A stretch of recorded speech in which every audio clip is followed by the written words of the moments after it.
Chers amis, bonjour. Joie nouvelle de nous retrouver sur les ondes de la 100.3. Nous sommes jeudi le 22, il est 8h du matin. Nous sommes dans le studio avec Maman MC et nous continuons donc notre réflexion. Je vous rappelle qu'aujourd'hui, c'est la fête de Marie-Madeleine, le 22. Marie-Madeleine, une sainte, je crois que nous tous, on aime beaucoup, non? Comme un Saint-Pierre aussi, qui est... Vous voyez, si tous les gens, personnages bibliques étaient comme la Vierge Marie, on aurait du mal à essayer de comprendre notre vie chrétienne, parce qu'on sait que Marie, pour nous, est sans péché, non, a eu des grâces particulières. Au moins, le fait d'avoir un type comme Pierre, quand même, qui a renié Jésus-Christ 3 fois, ça montre que même si nous arrive de temps en temps bien de dégamer, on peut toujours se récupérer, et c'est pas mauvais, hein, je vous rappelle, Jean 23, tous ceux à qui vous remettrez les péchés leur seront remis. Et Jésus-Christ est venu pour nous permettre justement de mener une vie chrétienne la plus belle possible. Et Marie-Madeleine est un exemple extraordinaire. Moi, je suis persuadé que Marie-Madeleine, c'est Marie de Béthanie, qui est la sœur de Lazare. En tout cas, c'est ce que dit Maria Valtorta d'une manière assez claire. Et qui est vraiment une fille qui, dans le livre de Maria Valtorta, était vraiment une prostituée de haut rang, qui se prostituait avec pas des petits, avec des grands, et qui vraiment était la honte de la famille de Lazare et de Marthe, et même de ses parents forcément, parce que sa vie de patachon, là, et puis après, une fois qu'elle a rencontré Jésus-Christ, avec sa conversion, a été une femme admirable, parce que je crois que c'est une des plus belles conversions des Saintes Écritures, quelqu'un qui était si bas, et qui est devenu si proche de Jésus ensuite. Et la lecture qu'on a fait ce matin dans les textes du jour, c'est le Cantique des Cantiques, hein. J'ai cherché celui que mon cœur aime, et on sent que Marie-Madeleine, c'est quelqu'un qui a rencontrer Jésus-Christ, après sa rencontre, une transformation de vie extraordinaire. Pour ceux qui veulent aussi, vous pouvez, c'est bon de le savoir aussi, que Lazare est devenu le premier évêque de Marseille. Le premier évêque de Marseille, c'était Lazare. Et d'ailleurs, dans le sud de la France, où on a retrouvé donc Lazare comme évêque, il n'y a pas loin la Sainte-Baume, où était justement Marie-Madeleine.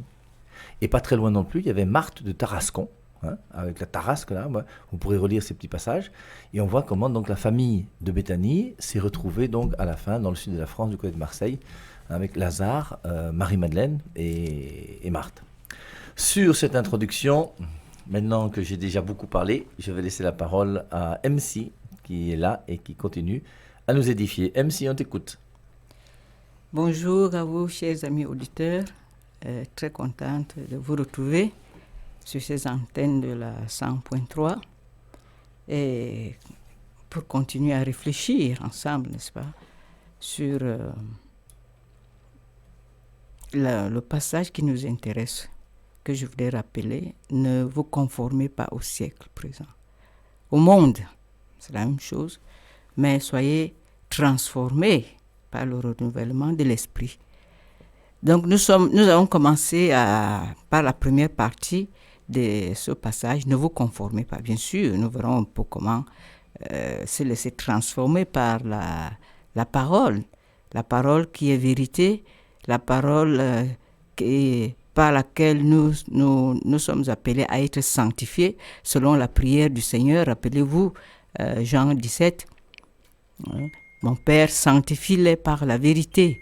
Ta parole est vérité. Alors, notre texte de base, vous vous rappelez, c'est Romains 12, et qui nous permet de balayer également les autres textes sur le même sujet, à savoir Galates, qui nous permet de mieux comprendre, qui nous vient préciser, autant pour moi, ce que c'est que les désirs de la chair. Et aujourd'hui, nous avons, donc dans ce cadre-là, nous nous sommes appesantis sur la liberté sexuelle pour essayer de voir ce qui ne va pas. Donc nous sommes libres, n'est-ce pas? Si nous sommes libres, si tout nous est permis, est-ce que pour autant tout nous est utile? C'est ça que Paul demande. Et c'est la question qu'il nous pose. Tout m'est permis, mais tout ne m'est pas utile. Et nous avons vu que user de la liberté sexuelle de manière, c'est-à-dire que confondre le libertinage à la véritable liberté responsable à laquelle nous sommes appelés, nous expose à multiples dangers. Nous en sommes les premières victimes. C'est pour cela qu'il faut tenir compte, nous sommes appelés, n'est-ce pas, à prendre vraiment en compte, à tenir compte de ces mises en garde que le Seigneur nous fait au travers de sa parole pour notre bien. Alors, nous voulons continuer ce matin, toujours dans le désir de la chair, nous allons clôturer cette première partie, parce que rappelez-vous qu'il y a aussi les choses qui nous viennent de l'avidité des yeux et puis la concupiscence. Mais je crois que ce que nous allons commencer à voir ce matin va nous permettre d'aborder également ces deux aspects, les deux autres concupiscences, pour être plus précis, à savoir la concupiscence des yeux, le désir, et l'avidité des yeux et l'orgueil de la vie. Donc, alors, mon père, j'ai essayé de revoir avec vous, chers amis auditeurs. J'espère que chacun a sa Bible, parce que quand on vous donne les lectures, les passages, il est bon qu'on puisse lire ensemble. Alors, j'ai dit, je voudrais qu'on puisse relire le premier chapitre de Romains, là, à partir les deux versets 28, 29 et 32, non, de 29 à 32, que je peux lire mon père. Alors, voilà ce qui est écrit. Il est écrit, je suis au verset 29, donc chapitre pour vous, chers amis auditeurs, chapitre 1, Romains 1, chapitre 1, verset 29 et suivant. Chez eux, c'est Paul qui est en train de parler, et il dit, chez les autres, chez ceux du monde, non? Chez eux, on ne trouve qu'injustice, perversité, avarice, méchanceté. Ils sont pleins d'envie, de meurtre, de querelles, de tromperies, de mauvaise volonté, de médisance et de calomnie. Ils défient Dieu.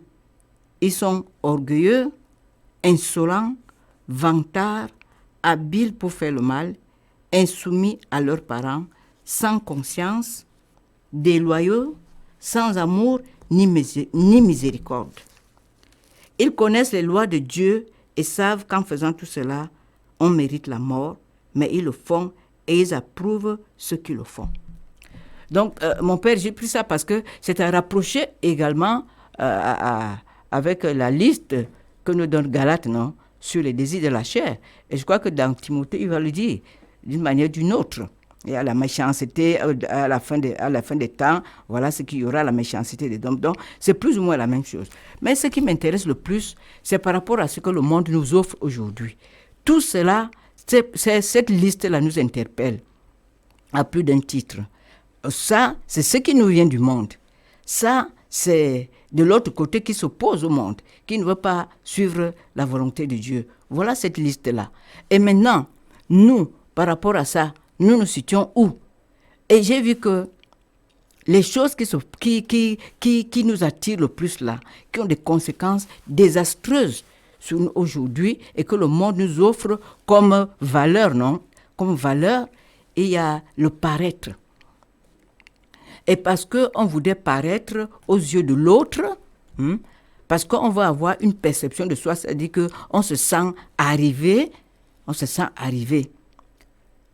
Et il y a donc cette valeur, le paraître, ce qui est extérieur, ce qui brille, non? C'est ça qui importe à l'homme d'aujourd'hui. Et c'est ça qui attire le plus les jeunes aujourd'hui. Et je voudrais vraiment qu'on puisse appesantir, parce que c'est ça le problème. Et là-dedans, nous allons voir, dans ce paraître, comment je vais faire pour paraître? Qu'est-ce que le monde offre pour que je puisse paraître? Quelles sont les valeurs du monde irrelatives? Je crois que là, au fond, là, il y a l'argent, mon père. Et on y est, on revient. Il y a l'argent. Essayons de voir un peu, qu'est-ce que le monde nous offre alors? Pour avoir de l'argent, aujourd'hui, qu'est-ce qu'il faut faire? Il y a les courts-circuits, non? Il faut s'enrichir vite. Il faut s'enrichir. Et très vite, par tous les moyens. On dit tous les moyens sont bons pour arriver, non? Tous les chemins conduisent à Rome, non? Dit-on. On va appliquer ça ici. Le monde va dire quoi?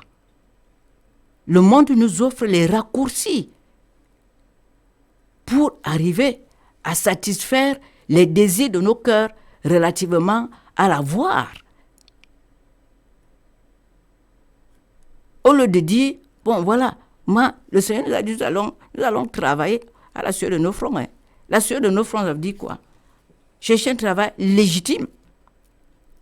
Même la BMC, la petite, la BM, je ne dis même pas la petite parce qu'elle est grande, parce que si celle-là même se révoltait, on allait même vivre comment ici en ville. Donc, elle cherche son argent à la sueur de son front. Et Dieu bénit. Mais qu'est-ce que le monde dit? Non, tu peux tout. On a déjà vu l'autre jour avec avec la liberté sexuelle. Tu as le corps. On ne revient plus dessus. Vends ça. C'est un raccourci, non? Et les autres raccourcis, et au nom de ces raccourcis-là, qu'est-ce qui ne se fait pas dans le monde? Et les jeunes aujourd'hui, tous les jeunes aujourd'hui, la plupart, je ne dis pas quand je dis tous les jeunes, non, n'exagérons pas, là, je me reprends, la majorité aujourd'hui rêve d'être riche. En fait, dans le fond, est-ce que c'est mauvais même d'être riche? Dieu n'est pas contre la richesse, mais Dieu est contre l'amour de l'argent. Donc, mon père, j'ai introduit un peu comment on dit, ce sous-thème-là de l'argent, du paraître. Disons comme ça, il peut me faire prendre paraître comme mot générique. Et là-dedans, nous évoluons dans l'argent avec tout ce que ça fait comme malheur et tout et tout. Donc, je vous passe la parole si vous avez quelque chose à dire. Moi, je me souviens, c'était un aumônier de CM2 qui avait demandé à ses élèves « Qu'est-ce que vous voulez devenir plus tard ?» Et les garçons avaient répondu « 50% féman, l'autre 50% c'était footballeur. » Et le lien qui est entre les deux, c'est quoi? C'est l'argent, beaucoup d'argent et facile à gagner. Et c'est vrai que c'est important aujourd'hui qu'on puisse réfléchir sur l'argent, parce que l'argent, c'est quand même un thème important. Et puis comprendre que moi, je vous rappelle la première tentation du Christ au désert dans Matthieu chapitre 4. Et je pense que la première tentation, c'est la tentation par rapport à la concupiscence de la chair. La deuxième tentation, c'est par rapport à l'intelligence. La troisième, c'est par rapport au cœur. Et la première, c'est par rapport au corps. Et par rapport au corps, on transforme ses pierres en pain et mange. C'est la première nécessité du corps, c'est de manger. Et Jésus-Christ répond, transforme ses pierres en pain et mange. Il dit, l'homme ne vivra pas seulement de pain, mais de toute parole qui sort de la bouche de Dieu. Et je vis de la parole de Dieu. Et je dois gagner mon argent selon la parole de Dieu. Et c'est pour ça que c'est important d'avoir un travail qui soit honnête. En parlant de l'argent, là, forcément, moi, je pense toujours à tous ces gens corrompus. Mais je ne parle pas seulement des détournements de millions ou de milliards dans le gouvernement et de ceux qui sont aujourd'hui à Kondengi parce que Épervier les a ramassés. Je parle même de toi qui fais une fausse facture. Le prix de la pièce de ta voiture que tu multiplies par 2 ou par 3. Tu fais un mauvais travail, ça ne te dérange pas. Et tout ça, c'est des choses qui sont nuisibles et qui sont mauvaises. Et c'est sûr que la recherche effrénée de l'argent est quelque chose qui est malhonnête. Alors, moi personnellement, je suis un amoureux de l'argent, j'aime l'argent. Et j'ai peur des gens même qui n'aiment pas l'argent. Moi, il m'est arrivé dans ma structure de rencontrer des gens qui sont venus travailler en disant que mon père, moi je ne veux rien, je veux travailler comme ça bénévolement. Je préfère quelqu'un qui me dit que mon père, moi je veux mon salaire à la fin du mois. Là au moins tu sais comment tu t'arranges. Parce que l'autre là, en général, c'est toujours des choses bizarres. Et tous ceux qui en général, avec qui j'ai essayé moi j'ai toujours préféré les choses réglo et claires. Et une chose qui est sûre, c'est si quelqu'un te dit que moi je viens travailler, je n'aime pas l'argent, il faut avoir peur de lui, plus que du voleur. Et c'est pour ça que l'argent est une très bonne chose. Ça nous permet de vivre, ça nous permet de manger, ça permet de se soigner, ça permet d'aller à l'école, ça permet d'avoir moins de soucis que ceux qui n'ont pas d'argent. Mais c'est l'amour excessif de l'argent qui est mauvais. Et c'est 1 Timothée 6,10, non? La racine de tous les maux, c'est l'amour de l'argent. Et pour s'y être adonné, certains ont perdu leur âme.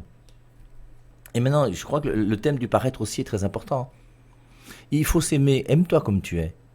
Moi, ce que je vous ai toujours dit, non? Aime-toi comme tu es. Alors, même une fille courte, elle aura beau mettre des chaussures hautes, quand tu vas te coucher le soir dans ton lit, tu seras courte. Et quand tu vas te lever le lendemain matin, tu seras courte. Et tu resteras courte toute ta vie. Maintenant, ça te plaît pas, ben sache que Dieu t'a créé comme ça, et c'est comme ça qu'il t'aime. Et aime-toi comme tu es. Et c'est à partir du moment où je veux ne plus être moi-même que je veux paraître, que justement je vais commencer à mentir, que je vais commencer à mal vivre, et que tout. C'est terrible. MC? Oui, c'est vrai. C'est ça. Le paraître là, parce que la question est de savoir pourquoi est-ce que je veux me paraître. Paraître, ça veut dire quoi? Ça veut dire projeter une image, mais en fait qui n'est pas la tienne. Parce que tu veux paraître qui tu n'es pas, ce que tu n'es pas, ce que tu n'as pas. Dans ce paraître, il y a vraiment beaucoup de choses à mettre, mon père. Donc il y a le paraître parce que j'ai. Il y a le paraître, comme on a dit pour l'argent. Il y a le paraître que je suis non, je suis à la mode. Voilà, le mot est lâché, non. Parce que voilà également autre chose, en dehors de l'argent que le monde nous offre. La mode. Je veux paraître comme, je veux pas être derrière. Parce que si je ne m'habille pas comme ceci, les autres vont me voir, vont penser que je ne suis pas bien, non? Donc, en fait, ce sont des idées arrêtées sur certaines choses.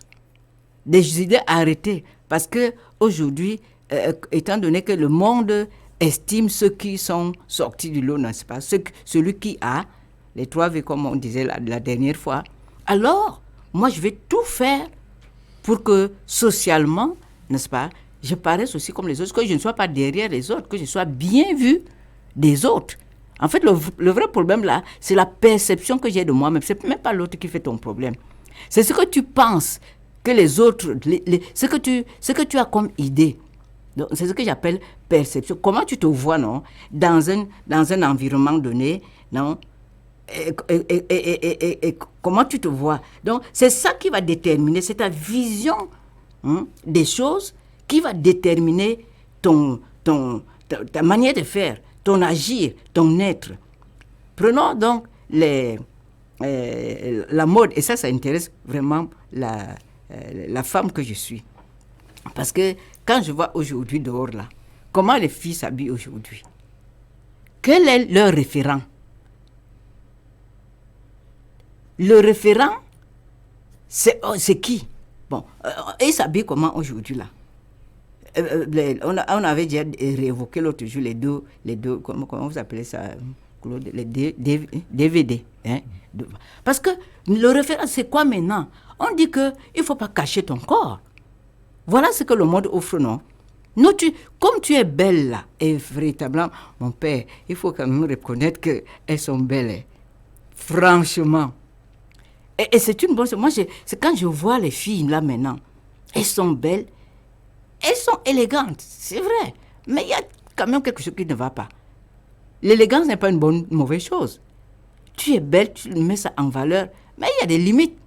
Mais quand tu vois maintenant une belle fille alors, comme elle là, tout est alors dehors, tout est dehors. Mais en fait, pose-toi quand même la question, pourquoi elle fait comme ça? Parce qu'elle a vu ça, hein, puisqu'il y a maintenant, avec l'Internet, avec la télévision, il y a les séries là. Et, il y a sur certaines chaînes là, on montre seulement le stylisme, non? Comment les filles doivent s'habiller et tout. Voilà le référent là-bas.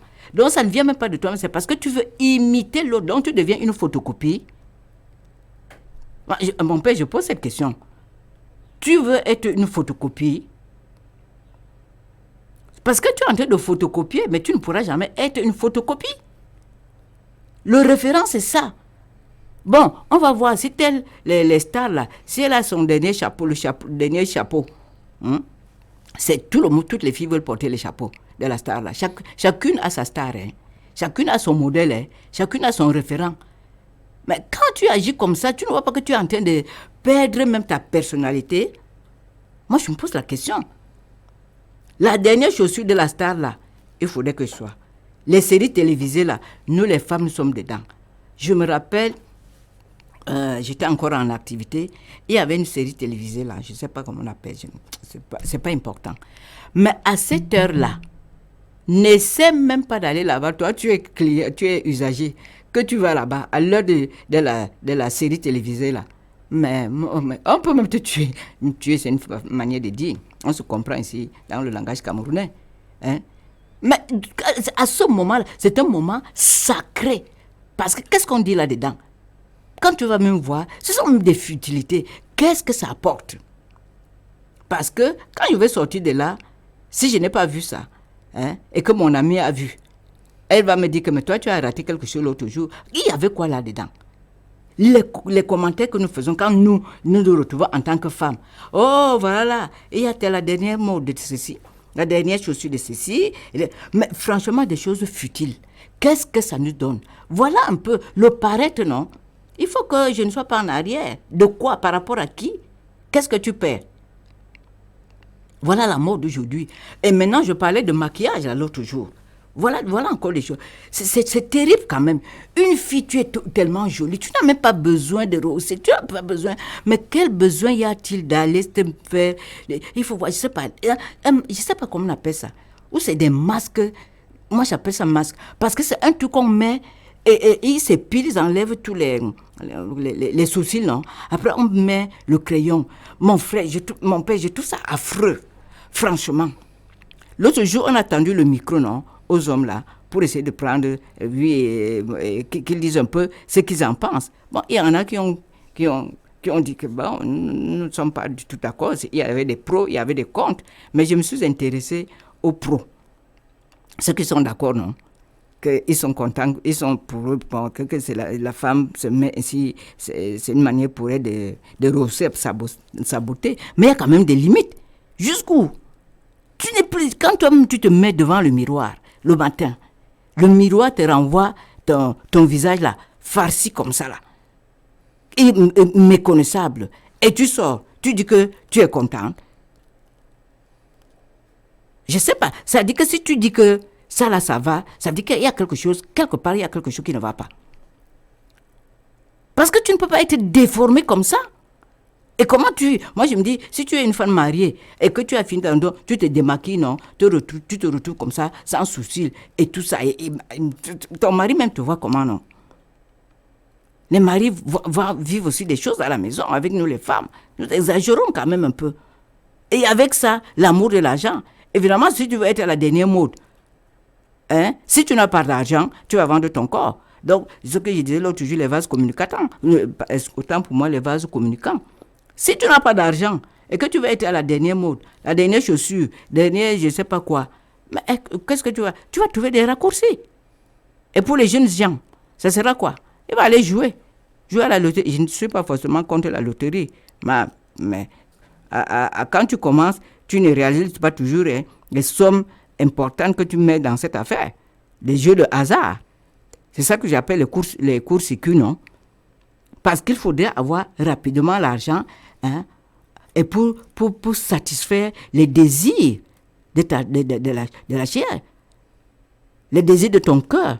Tu voudrais rapidement sortir du lot pour paraître et commencer à dire, quand tu auras tes 3V, si quelqu'un te fait, tu vas dire, tu sais à qui tu as affaire. Tu as tes lunettes là, tu as des lunettes fumées, dans la voiture fumée, et quand tu sors de là, tout le monde, tu écrases tout le monde. C'est seulement ça que tu voudrais avoir. Pour dire aux autres, pour faire comprendre aux autres que tu es arrivé, tu n'es pas n'importe qui. Posons-nous également la question. Combien les femmes dépensent pour le maquillage? J'ai ma coiffeuse. Quand tu n'as pas ta coiffeuse, mon père, c'est que tu ne vaux rien. Hein. Non, je vous dis.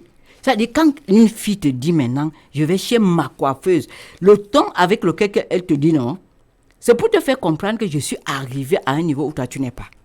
Parce que j'ai ma coiffeuse, j'ai mon ceci, j'ai celle-là qui vient, comment on dit, on appelle quoi, qui vient me faire la manicure, non? Et il faut voir les ongles. On rivalise d'ardeur, c'est la concurrence. Donc on connaît bien, je ne suis pas en train d'exagérer, hein. On n'a qu'à regarder autour de nous ce qui se passe. Combien d'argent on va mettre là-dedans? À la maison, la femme mariée, qu'est-ce qu'elle va faire? Tout l'argent de la maison, une bonne partie va aller là-bas. Hein? Parce qu'il faut concurrencer la voisine. Parce qu'il faut concurrencer la collègue. Si tu es responsable, je suis bien placé, j'ai été responsable. C'est pas facile. C'est vrai que c'est pas facile. Quand tu vois, les tentations sont graves. Parce que quand tu vois ta collaboratrice avec une de ses paires de chaussures, avec de ses habillements, des tailleurs, des derniers, toujours bien vêtus, tu as tendance aussi à faire pareil. Si tu es chrétienne, tu vas résister. Or, il faut résister parce qu'il faut comprendre que ça, ce n'est rien du tout. Et il y a une chose qui m'a toujours marqué dans les ministères. Les femmes au ministère sont celles qui sont les plus endettées, mon père. Parce que tout ce qui passe là, comme à l'époque, là, il n'y avait pas encore à l'époque avant la pandémie, les gens allaient avec les articles et tout, hein, pour proposer. Elles veulent tout prendre, mon père. C'est ce qu'on appelait l'avidité des yeux. Tu vois et tu veux prendre, tu veux ramener chez toi. Même quand tu n'as pas. Vivre au-dessus de ses moyens, voilà ce que ça va apporter, le paraître. Le paraître, avec le paraître, on a vite fait de franchir certaines limites. Avec le paraître, il y a la jalousie qui tue. En Afrique, c'est la jalousie. Hein. La jalousie est au cœur des relations. C'est-à-dire que ça fait tellement de problèmes dans les relations. Parce que tu veux paraître, tu vas tout faire pour aller coucher avec un responsable, avoir une promotion. Parce qu'avec la promotion, tu seras bien vu, tu vas écraser les autres, tu vas dire, moi aussi je suis arrivé, je suis responsable. Avec le paraître, tu vas mentir. Avec le paraître, tu vas extorquer. Avec le paraître, tu vas faire tellement de choses. Mon père, peut-être qu'on peut même lire comment dire, Timothée 6, 10 là, qui nous dit ça, quelque part. Avec le paraître, on ne se retient pas. Hein? 1 Timothée 6, 10. Oui. Car l'amour de l'argent est la racine de tous les maux. Et quelques-uns, pour s'y être adonnés, se sont égarés loin de la foi et se sont infligés à eux-mêmes bien des tourments. Ah oui. Et les tourments, c'est quoi? Tu n'as pas la paix. Hein? Quand tu vois maintenant que l'autre t'a dépassé, c'est ça, parce que là-bas, c'est la concurrence maintenant. C'est ça, c'est les tourments, non? Tu n'as pas la paix, tu as l'envie, tu as la jalousie, ce sont les vases communicants. Un péché en entraîne un autre, non? Un péché en entraîne un autre. Tu vas pas. Quelle paix tu vas avoir? Hein? Tous les coups sont permis. Regardez les jeunes, là, hein, qui indexent les vieux. Oh non, ils gèrent mal l'argent. Quand te mettent là, tant que tu n'as pas encore eu une occasion, n'est-ce pas, d'éprouver tes rapports avec l'argent, ne commence pas à doiter les autres. Quand on te donne dans la caisse là aujourd'hui, on va voir comment tu vas gérer. On va voir si tu ne vas pas mettre la main là. Pourtant, celui qui était avant, tu disais, oui, mais eux, c'est eux. Vous pensez que c'est facile? Il y a les tentations. Mais est-ce que tu es capable de résister? Qu'on te mette aussi. Qu'on te donne aussi une parcelle de pouvoir un peu, non? J'étends un peu. On va voir si tu n'es pas si tu es du genre qui respecte, qui sert même les collaborateurs. Ou alors tu es plutôt du genre qui domine. Or, sur le terrain, n'est-ce pas, de la pratique, je crois que la plupart veulent dominer. Et Jésus va le dire même dans un de ses discours. Que vous êtes là, vous devez comprendre que ceux du monde là écrasent, dominent. Mais ce n'est pas ainsi que moi je vous apprends. Vous m'appelez maître. Et je le suis. Mais c'était ça, non? Le lavement. Jean 13. Jean 13. C'est ça. Voilà un peu. Jésus qui est grand, qui est fils de Dieu, qui est venu, qui nous montre le chemin. Et il aurait pu paraître aussi, non? Mais regardez là où ça nous conduit. Les gens kidnappent les autres, demandent des rançons pour avoir de l'argent. Regardez où ça conduit. L'argent en soi n'a pas de problème. Le Père vient de le rappeler. C'est l'amour. Parce que, comme le dit, il y a un passage là qui dit, mon Père, je ne sais plus lequel, ça dit que l'amour de l'argent est considéré comme une idolâtrie. Ah oui, Voilà. je sais pas, Oui. Mais c'est ce que dit. Et dit que la vidité, c'est. Voilà. Que c'est ça. C'est-à-dire que si tu aimes l'argent, là, la vidité, là, quand tu regardes, il y a les gens, quand ils regardent seulement l'argent, les yeux sont comme ça dit que, tu sens vraiment qu'il est là. Il y en a qui aiment même seulement contempler. Voir seulement l'argent comme ça, ses yeux brillent. C'est terrible. Ça dit que tu vois vraiment quelqu'un qui a envie, il est content parce qu'il a l'argent. Et on dit, quelque part, il dit que, attention, l'argent, elle est comme les ailes. C'est comme si l'argent, elle a des ailes. Là où tu veux mettre ton cœur, là, dis-moi là où ton cœur, là où est ton trésor, là où est ton cœur. Si ton cœur est dans l'argent, maintenant, alors si tu perds, on a vu des gens qui se sont suicidés. Parce qu'il a tout perdu, il avait mis son cœur dans l'argent, et quand il perd, la vie n'a plus de sens. Vous imaginez? Parce que plus que tout, c'est ce que l'argent procure. L'argent donne une certaine sécurité, c'est vrai. Parce que ce n'est pas l'argent, je vais payer le loyer avec quoi, je vais manger avec. C'est ça qu'on appelle une certaine sécurité. Mais quand la manière avec laquelle tu vas chercher l'argent, il y en a qui disent, moi je cherche seulement l'argent. Quand on va revenir tout à l'heure, j'aimerais bien donner, parce que là, le temps court vraiment, on peut être déjà 8h30, je voudrais donner ce témoignage. Je vais donner ce témoignage, peut-être qu'il va parler de lui par rapport au court-circuit, à l'amour de l'argent, à l'avidité de l'argent, jusqu'où ça peut conduire. C'est-à-dire un exemple concret de ce que nous sommes en train de dire là. Mon âme élève le Seigneur. Exulte